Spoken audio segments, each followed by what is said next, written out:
We have a lot to cover today, so I'll jump right in. My name is Emily Long. I am the ConnexUs lead and programs officer at Search for Common Ground.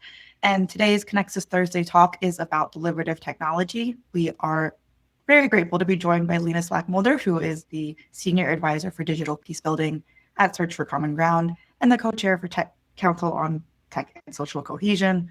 Always a mouthful. And then Rachel Walsh-Chazo, Senior Manager of Strategy at Search for Common Ground as well. I will pass it along to Lena. Thank you, Emily. And I'm so happy to be here. I'm a big fan of ConnexUs, and I am so looking forward to hearing any questions and comments as we get towards the end of this session here.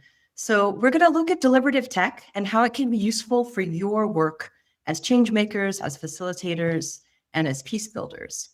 I want to just start by just saying, when we think about deliberative tech, are we having an opinion about technology? And I think the thing that has really struck me in my journey to understand tech's impact on conflict is that it's not neutral, and its impact really depends on how it's designed.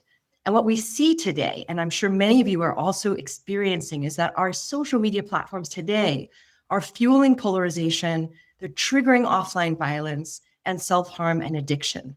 But the way that we design technology doesn't need to lead to that outcome. It can be designed to build trust, empathy, and drive collective decision-making. And that's what we're going to really share today, not about how we use WhatsApp and Signal groups and Facebook pages, but another set of tools that really have been designed for the purposes that we often need in our work. So deliberative technology is other digital tools that allow for large-scale exchange and prioritization of views. Oftentimes, the platforms are built by design for people to be able to participate without having to log in, have an account, share their information, and participate anonymously. That can lead to a real positive shift in terms of power balances and enabling people to feel safe and in their participation. Deliberative tech is also not a poll. It's designed to help people be in conversation with each other and responding and contributing in horizontal ways, as opposed to really sort of one-way top-down surveys that we're so familiar with. More and more of these platforms enable not only language and multilingual communication, but also voice. And this is really an incredibly exciting feature of these technologies that can once again enable a lot more ease of participation and inclusion. And then because of some of the key design features and affordances, they are really designed to help us be able to see what is that opinion map? What is the sort of spectrum of ideas? And how can the algorithms tell us automatically where there's common ground, where there's divisive issues, where there might be polarization, and the technology helps us to see that in a way that's really exciting. And so, as you can imagine, these kinds of technologies can do all kinds of things for the work that we're doing in terms of humanizing, setting agendas together, building a shared set of facts or sense-making, weighing scenarios, and collective decision-making. And again, not all of what we're talking about here are necessarily about getting a government to decide on a policy. Some of the use of these tools can be about us doing better listening, helping us get a sense of where we agree and disagree, and moving us forward in one or several parts of the process of change making. And so again, these core capabilities can advance your work in deepening an understanding about what do we think about an issue, helping us create more trust and legitimacy by being able to share in quite big transparency about, what are the different viewpoints that were shared while still keeping people's identities safe. And because they're able to work, across digital environments, they can really have a much wider reach than what we could do. So after that quick introduction, I want to invite you to try out Polis, POL.is. It's one of the longer standing deliberative tech platforms. It was created during the Occupy movement back in 1999, 2000 in the US as a way of saying, how do we get people to discuss and agree on things when it's hundreds of thousands of people all demonstrating about various issues. So I want to show you that if you click on this link here, I want to show you what you're going to see. So you're going to see a conversation that I'm prompting you to say, what do you think new Australia social media ban for kids under 16 years? And I have a little description here that Australia has just passed a new law. It raises the minimum age for creating or keeping a social media account to 16. Those under 16 can still watch videos, read posts, and search information. They just can't open social media accounts. So this conversation, we're asking you to look at the statements that are going to show up. And you have three choices. You can agree, disagree, or if you're not sure, you can pass. And you're going to see a number of these statements come up in your platform. And for example, if I disagree with this, another one will come up. If I also want to see this in another language, I can go on my Chrome browser and I can change this to any language that your browser enables. And then the second thing that you're able to do on this platform is share your perspective. So if, for example, I'm reading this statement about the ban prevents young teens from learning digital skills gradually and safely, it might prompt an idea that says, you know what, this is really important to prevent abuse of young girls online. That's my idea, and I submit it. Okay, so I'm going to come back to the barcode, the QR code, and I'm going to give you guys all about 3 to 4 minutes for you to go ahead and respond to the statements that are there, agree, disagree, or pass, and offer your own ideas, not as a reply, but your own ideas about what you think about the social media ban. All right, let's go for it. Okay, wonderful. Wonderful. So what I'm going to do now is I'm going to go and show you how did I set that up and how can I already see the map of what was said and where there was consensus and division. So if I go into Polis, and again, this is a free platform, you can sign up, there's no payment. And I go into the conversation that I created, I'm in the configure tab. And what I did here, I've clicked here, the conversation is open. So if I unclick, people are no longer able to contribute. And here I put the topic. What do you think about the Australia media ban in this little box here? And then I put a description right here, what I had read to you, what you see in this little description right here. So there's 2 little prompts that the platform gives me to explain.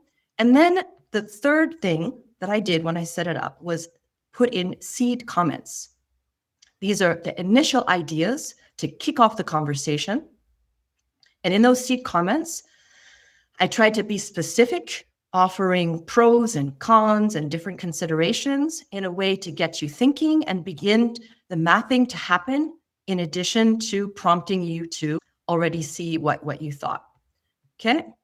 And then there's a couple other features that I have as the creator of this Polis, is that I didn't necessarily want you to see the visualization as you were voting, but that's an interesting feature that you can look at perhaps after this webinar. I wanted to make sure that you could submit comments, that you would see the explanation above the voting.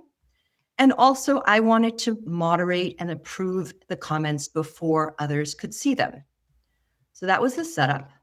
Then I was able to get this link and I made a QR code from the link under the distribute. Under moderation, okay, there's a few more comments that this is what it looked like for me when you were all sending in your comments. I could accept them or I could reject them, etc. And I was able to accept 22 of those. So I was paying attention as the conversation was happening. I was able to monitor live, seeing that there were 26 people voting, 376 votes cast. I got this little timeline of everything that was going on here. And now the interesting part is that right away, it's going to give me a report. And right here, I'm going to click on this report. And this is a standard report for every Polis exercise that you do. It shows up in the same way. immediately, summarizes how many people voted, how many votes were cast. And then right here, you've got a really interesting thing where it maps out the statements of what was most agreed upon and what was least agreed upon. And so, as you can see here, what was most agreed upon was this statement. Is this big enough? Are you able to see this okay? I hope so. Maybe I can make it a little bit bigger. It looks pretty small on my end as well. Okay. That looks great. Yeah. So I can see here, what people most agreed with. Most kids who want accounts will just lie about their age, so it'll have limited impact. Where people were unsure with stronger digital literacy. Instead of the ban, there should be age-appropriate experiences. And then some of the most divisive ones were it encourages an unregulated market, right? So this is the first thing. How divisive was the conversation, right? Then it goes down and it'll show me what most people agreed with.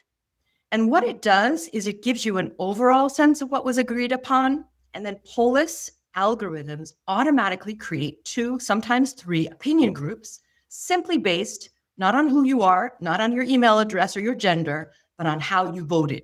So it tries to point out that there's kind of 2 voting groups within the 26 people who voted. And it automatically helps me to begin to see a little bit what was agreed upon and where there was disagreement. Okay. And again, here in the opinion groups, statements which make this group unique by their votes. And it sort of outlines the kinds of votes that were similar that created for that to be group A and group B. And then it shows, again, where there's uncertainty. So this also can be helpful, where we can see that parents, not the government, should be the ones deciding. People were unsure. And then we can also see a graph, excuse me. And then we also can go to all the statements. These are in the order that they were submitted, 25 statements altogether. And I can also surface these by consensus. I can surface these by understanding which ones were passed on. This is not one standalone solution and will be a mix of regulations and alternative solutions. Maybe it was a complicated idea that people weren't sure of. And I can go to percent agreed. And again, looking at that consensus. So this tool really enables you to listen at scale quite easily without having to ask for people's information, and gets people in conversation in a really quick way. So again, the features of Polis is that it's free, it's quick, it's easy, it crowdsources. The comments come and are displayed kind of randomly. And there is some really interesting visualization of opinion groups that you can look at yourself. And it helps you to quickly see where there's consensus and where there's disagreement. All right, I'm going to pass over to my colleague Rachel to tell you about a sort of an interesting use of Polis technologies at the Agora platform. Over to you, Rachel. Thank you, Lena. And you all may have actually already seen a link to this Agora conversation when we sent out the invitation for this call. Agora is built on Polis. It's an adaptation basically of Polis by a startup group who received funding to make some user-friendly adjustments. And I'll also talk through a few of the other features that they've added. Again, you can create a free account on Agora. You can start your own conversations. And if we go to the next slide, I'll just briefly highlight some of the different features. We'll actually skip this one. Yep. And I'll give you all a link right after I finish going through the features. So if you still want to participate in our conversation on Agora about AI for peace builders, it'll be great to have your opinions. So Agora's features, while it is also anonymous, just like Polis, what Agora has added is an authentication measure where participants can either participate as guests or you can require them to actually sign in with a phone number or with their passport. There's an app that facilitates that process, so that there are some concerns that come up when we have these public participation tools about bots, about people creating falsified multiple accounts and submitting votes, which in part the algorithm on Polis protects against because it creates these opinion groups. People are voting the same way. But the nice feature about Agora is it has actually integrated this feature that helps authenticate participants. The other things that are nice about Agora that are additions to Polis is you can create an organizational account. And let's say you want to hold a series of conversations that are associated with your organization or with you as an individual, rather than the more public links that you might see on Polis. You can also create a private conversation page or a public conversation page. Oh, wonderful. It's great to hear that Yuting is here too. And we have been working with Agora and are very excited that we were able to embed some of these chat features into our page on ConnexUs, which some of you may have seen. And we'll share a link so that you can join in these conversations later. Another difference that comes with Agora is you can see transparently as a participant right away. You can see the analysis. You can see a different visualization of these opinion groups that come up. So you can see on the left side of the screen what you might see in a conversation. Whereas for Polis, as the creator, you would generate a report and then you could share out the link to the report. On Agora, it's readily available. And you as a participant could see, where do you fall in the opinion groups? Where was the most convergence? Where was the most divergence? Without having to scroll through a long, long chat to try to read everyone's opinions. So another format, an interesting adaptation and expansion on some of the great features of Polis, and also freely accessible for everyone. I will pass it back to Lena now so we can see how this all really applies to our work on peace. It's interesting that this visualization of the conversation can really have a powerful effect when you're trying to get people in a conversation where things are polarized, and they may be able to see that, wow, there's actually some more shared ideas than we may have thought, or I'm on the side where there's fewer points of view on this issue. Why might that be? So it's a really interesting overlay of conversations with the technologies that's been designed to help us see how is that conversation being shaped. So I really encourage you to explore this. Okay, a couple real world examples. Search for Common Ground used Polis about a year ago. We had some people working in the youth, peace, and security space. They wanted to listen at scale to young people in 42 countries and hear what did they think the United States government should do more of to support YPS stakeholders. And using Polis enabled them to reach people easily through different WhatsApp groups where they were able to share the link. And they were able to do this asynchronously. So they left the Polis open over a period of time, I think a day or two. And they were able to, again, not just ask people to fill in a survey, but really hear in people's own words what they thought and what they mostly agreed upon and what were the divisive issues. This then fed into a briefing that was used by the YPS champions. Another really interesting example, and again, this points to where these deliberative technologies are not the start to finish everything tool when you're talking about a process.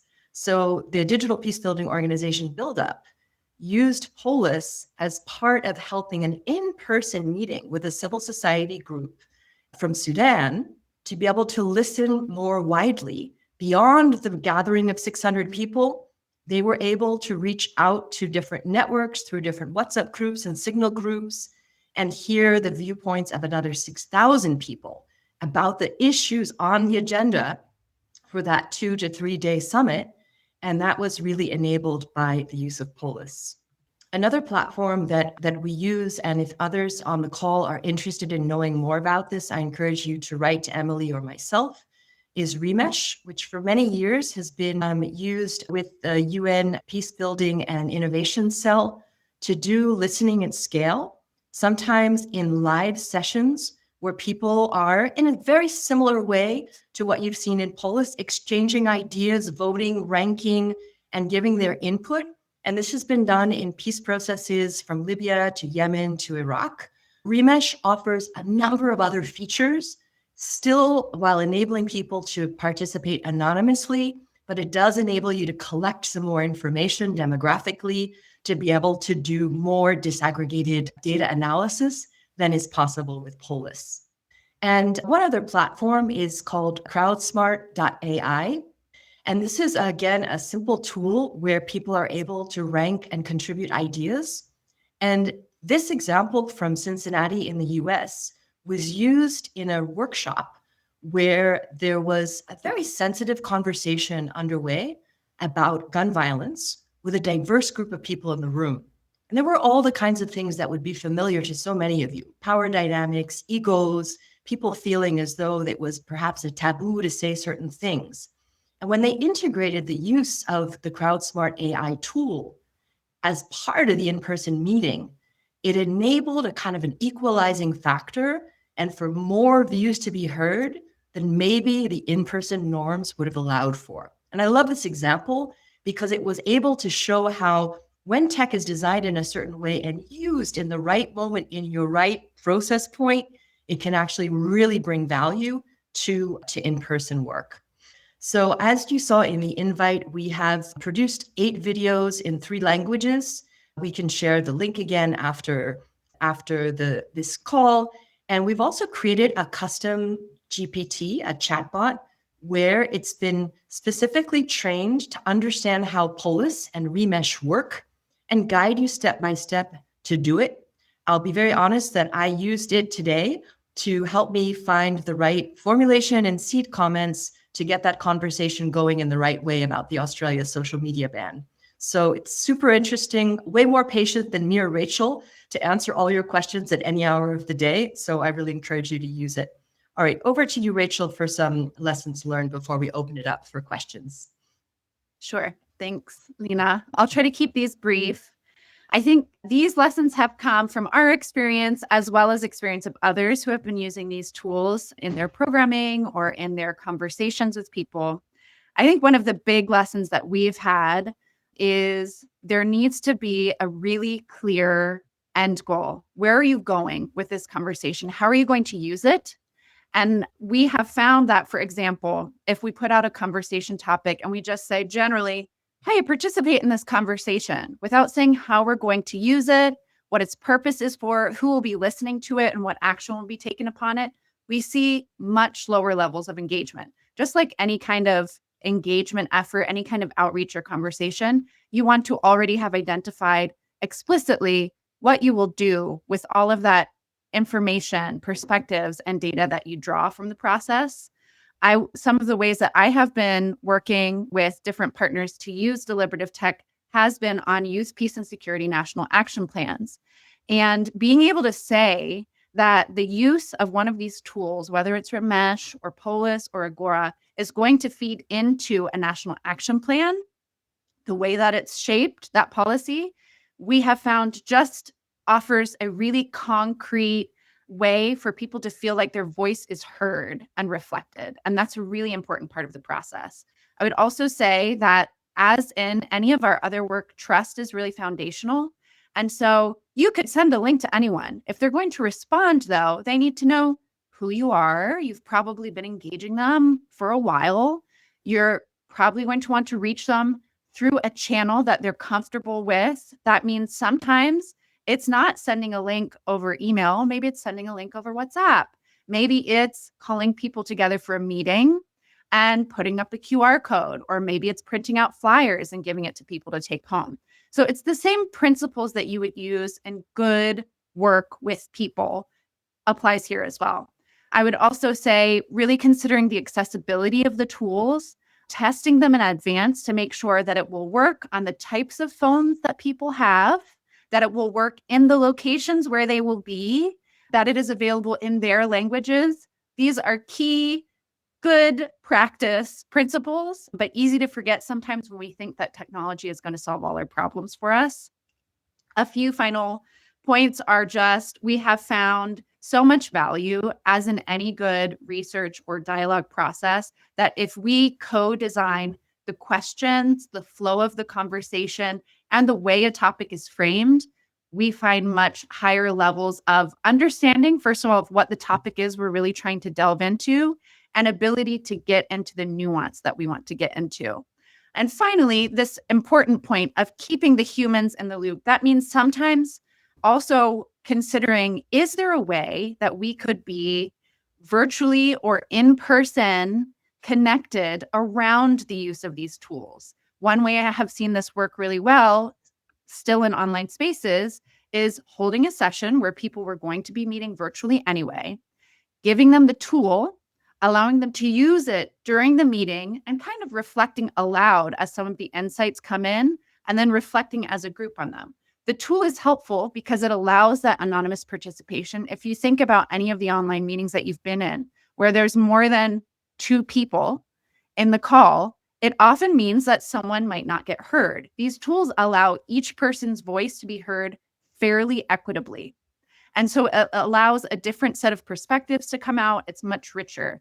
And so it's really useful to pair those. And then finally, of course, keeping a human in the loop, and this connects to some of the ethical issues, means the way that we frame our questions, the language that we use can sometimes bias the way that the conversation goes. So being really aware of that, being able to interpret the analysis that comes out. Just because a lot of people passed on a certain topic doesn't mean they don't care about it. It might have meant that they didn't understand the question. So there's going to be a lot of analysis that continues on your side. And just quickly to go through some of these, the challenges that we've seen with using it are often that people are overloaded. They have a lot going on, and the deliberative tech tools seem a little bit overwhelming. What we're hoping to do through these sessions is to show just how straightforward and simple they can be, how they can actually make your work easier, more effective, and allow your time to focus more on the most interesting part of understanding what people's different opinions are. And so we're also hoping that as you continue to practice, you build confidence. And that is, I think, one of the greatest things that we've seen. If we take a moment to practice even within our own teams, we feel much more confident than when we try to use these tools publicly with much greater size groups. And I think one other point I'll mention is we've talked about the anonymity of these tools. It doesn't eliminate all risk. Of course, you will have to consider sometimes if going to a certain location to participate, to be able to access internet, to participate in one of these tools could open people to risks. You need to be context aware, just as you would with any good research or discussion or dialogue. One of the things that we really like also about the tools that we've talked about today are that they are very transparent, open source. And so we have a good idea of the algorithms behind the scenes that are driving a lot of the analysis. That's something also to be aware of. And the final note, trust comes from people and process, not the tech. And that is still a big part of our work, is how are we creating that trust, that transparency, and acting on what comes out of these discussions. This last slide is just some thoughts about how you might plan to use deliberative tech. You'll get the slides after this. I would still say that the custom GPT, the assistant that Lena mentioned, is a great way to get some ideas about how to start. And I think we'll stop here and open it up for questions. Amazing. Thank you both, Rachel and Lena. I'm just working on putting a couple more links in the chat for everyone if you'd like to explore as we go. But we really appreciate all of the participation and the information from you all. So we already have a bunch of questions coming in, which I'm excited to dive right into with the time. So from Brianna, we have a question of whether there are digital safety mechanisms embedded in all of these AI tools. I think you covered it a little bit. Rachel started to touch on it, but maybe between Lena and Rachel, do you have any other comments or information about the digital safety mechanisms that are embedded? I think one of the things is that the information it's not able to be traced back to who is said what. Now, there is a way to actually have distinct invitation links if you actually want to invite specific people and know who has participated in that, then grows the risk of data protection. But using it in the way that I demonstrated here, it's really quite safe. But again, if you put out a public link, you won't necessarily know who's participating. So these are the kinds of things you need to weigh. Also, when people are participating in poll lists, they're not training an AI model. So even though we use the word AI within poll lists, it's not as though you're contributing to OpenAI's learning model, etc. So that's also an important thing to know. Yeah. And if Yuting wants to add anything more about Agora specifically, please do. All right, looks like we're good on that for now. Thank you so much, Lena. And we have a few questions from Luke it looks like from softwarego.org. I will unmute you, Luke, if you'd like to share some information or ask your question live. Yeah, sure. Hi, my name's Luke. I'm tuning in from Manchester in the UK. We are Suffrago. We're a digital democracy, citizens network, whatever you want to call it. There's so many different names for it. But essentially, it's building on from, the work of Polis. It looks very similar to the Aura, something similar to that. Essentially, what we've done is the same kind of thing. We've got a platform where people can have forums to host conversations.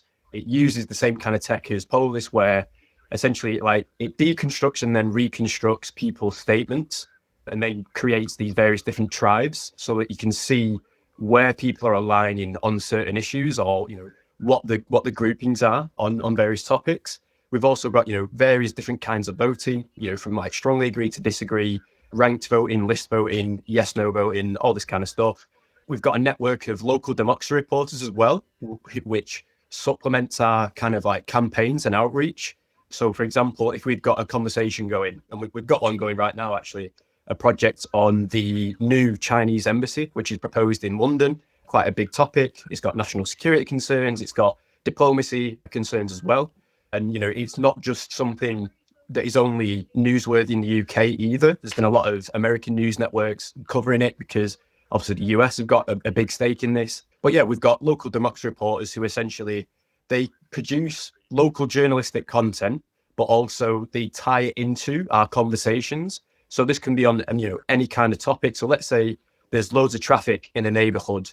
We can go, here's the report, here's how much, congestion is, here's the effect on the people. We want to know what you think. We want to know, how this could be improved. Here's the conversation, here's the link, go and, have your say kind of thing. So yeah, I guess my question was to do with that, can local journalism and video first kind of content, because we've seen great engagement from posting in Facebook groups and things like that and WhatsApp groups. So we've got that shareability and that clickability, I guess. But I think people consume a lot of video short form content. And I think it's a really valuable, tool that organizations can use to really convey their message and drive engagement with their campaigns. I also very much believe in, some of the statements that were made today about how we can't just solely rely on these digital tools. I think they need to go hand in hand with real world in-person kind of events. So your citizens assemblies or your town halls, whatever it may be, because, there's a lot of information that people will share in person and, vocally that won't be conveyed the same in written word. And also, there needs to be a good, effective way of trying to capture the messages from these citizens assemblies and real world events. But yeah, if anyone wants to know any more, search us up online or on social media. I'd be happy to talk to anyone as well. We recently presented to Gail Brewer, a New York City councilwoman, trying to, see how it's not just a UK thing, how it's an international kind of thing. We've got projects in Australia, in Africa, in India, Bangladesh, all these places. So, we're trying to really make a difference and solve the problems that are in democracy, let's say. Thank you. Thanks so much, Luke. And I want to just say two things quickly. The civic tech space is really well evolved, and the technology and the way it's evolving and adapting is making some of that work even more powerful. And my hope is that we actually really upgrade democracy, reboot democracy with these kinds of technologies to enhance citizen participation so that people feel like their voice matters. And the second thing I want to say is that the use of these tools in particular contexts where there's extreme polarization and efforts to build trust and peace are less available, less used. And I think that that's the opportunity that we have. Let's keep learning from the groups like Suffrago, the Civic Tech Field Guide. I'll put the link there in a second. But there's hundreds of platforms out there really trying to make citizen voice matters, organize better, amplify issues better, and advance positive change. how do we also do that in places where the society is fragmented and fragile and trust is low? And that's where there's an opportunity to know what deliberative tech brings in terms of its affordances, helping people to be like, oh, I thought this conversation was way more polarized from what I've been seeing on X and Facebook. But now that I'm in this platform, I realize that I'm actually part of the moderate majority, and we actually agree on a lot. And that can be really helpful in working with groups to help them move forward, whether it's that youth coalition trying to get to agreement with the Ministry of Youth and Women about what should be the focus for that government to support youth peace building, or whether it's even working with people as they begin to say, how do we as Syrians contribute to this peace process? So many discussions about agenda setting are really important precursors to any meaningful process of mediation, dialogue, and peace building. And these tools can play a critical role there too. Thank you for that, Lena. And I will move on. And thank you, Luke, also for sharing. I put the link to Suffrago in the chat if anyone would like to check it out. We have a question from Mirko. Mirko, I just unmuted you if you would like to say it out loud. Sure, I can also read it. So the question is, do you think that technology can facilitate also the diverse participation that is required for inclusive deliberative forums that we know a lot about in person? Context, the technology you promote is, I think, beneficial for society, but will only attract a small subgroup of motivated individuals, right? So by contrast, technology that we argue against, that you might consider harmful for society, attracts a much larger population. Most of them not interested in, or not severely interested in discussion, let alone deliberation. So to put it provocatively, simply promoting the technology seems like promoting maybe like healthy eating when almost nobody can afford food or something like that. So yeah, what do you think about? Yeah, I mean, I think I don't feel as though I'm trying to compete with the big social media platforms. And I'm also not trying to, I do feel like these tools are easy to use. They need to be accessible. And as I said, more and more, they're taking voice, they're multilingual. There's really amazing experiences on them. But the goal isn't for this to be the engaging new platform for everything. For me, it's really about, those change makers and those weavers in your society that are trying to get us to find ways that we can collaborate across divides.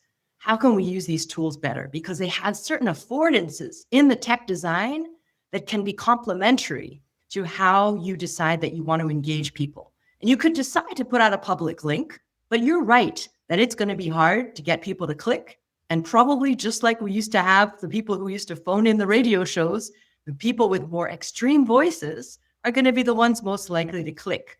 So it is a real challenge to say, how do I encourage people in a sort of semi-facilitated process that has, my example from Sudan, where you've got a group of people in a meeting and then their networks reach out to another 20,000. And they're able to be like, let's also listen to another 6,000 people that was enabled through technology, right? And, Luke, who knows about the Citizens Assembly methodology of sortition, you could decide to have a sortition process and you're sending out people to have individual links. And you've got a Citizens Assembly with maybe 150 people using sortition with individualized links, but you'd be able to have that online, as opposed to trying to get the budget to be able to bring people across sometimes, fragile and violent contexts where many peace builders work and where these kinds of gatherings are difficult to organize. And I just don't feel we should accept that, without that logistics of bringing people in person, that we can't also use tech at moments of the process to advance. And maybe if I could go ahead. Sorry, just one last thing.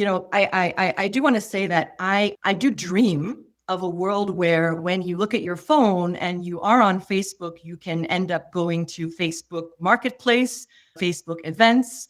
At one point, there was a dating tab. It would be kind of cool if you could also go to the Common Ground tab and have a constructive conversation. And I know there is a lot of innovation and evolution about how you can have plugins and get people from those more toxic spaces into less toxic spaces. But it's not tomorrow that this will happen. And that's why we're trying to make these tools available. Go ahead, Rachel.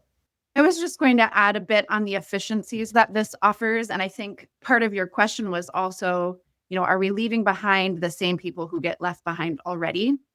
And a lot of the work we've been doing recently is with youth groups who have extremely limited budgets. And they are seeing the real power of this tool because while they might have a small budget that will allow them to convene people who otherwise wouldn't be reached, they are now able to supplement or complement that with these tools that are free that also let them reach a much, much wider swath of people. And I think also the way that we're framing this is not participate in a discussion so you can change your mind and hear what other people think. The important message that we're trying to get across, have your voice heard. What is it that we think is important? What is it that we think is important? Rather than like, let's have a civil dialogue about this important topic. And I think what we're finding is there is this desire and hunger to be heard. There is this recognition that there's a lot of noise now on social media, and it's quite hard to cut through. And one of the values or the functions of these deliberative platforms and tools is that they help preserve a lot of that nuance without you having to read through every single comment. And so actually we find that people are better able to hear and they're better able to see different opinions. That was the only additional perspective I wanted to share. Great, appreciated from you both, and thank you for the question, Mirko. So I'll share a quick observation from Kaleem and then a quick question from Owen. So Kaleem just wanted to say that an observation that he observed that this would be a great tool for law reform. As a law reform practitioner, when drafting legislation, we often engage in a consultative phase with key stakeholders, and it's quite difficult to get persons to turn up and get engaged and share their views. So this can perhaps bridge that gap and allow for meaningful engagement in this consultative process. So great stuff. So just wanted to encourage that we're already finding the real life applications. And Owen's question, which I think, Lena, you touched on a bit, but Owen asked if we have any examples of the technology being used in a process that led to decisions being taken. So maybe if you have a favorite example that you'd like to dive into a little bit more, how a decision was taken after using these. Or Rachel, please. I can share one just from personal experience very recently. And then Lena, I know that you have some great, maybe larger scale examples.